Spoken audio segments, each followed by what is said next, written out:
Eco-brick is a plastic bottle filled with clean and dry polythene.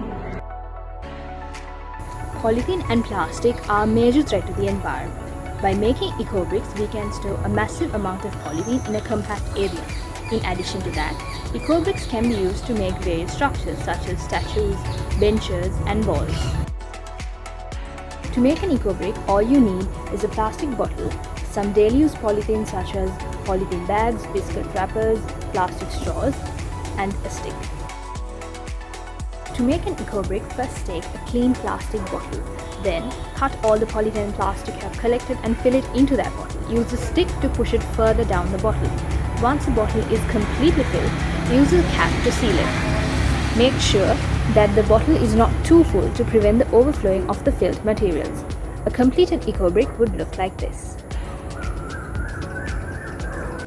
As we all can stop the pollution, let's make eco-bricks and save the environment while we can.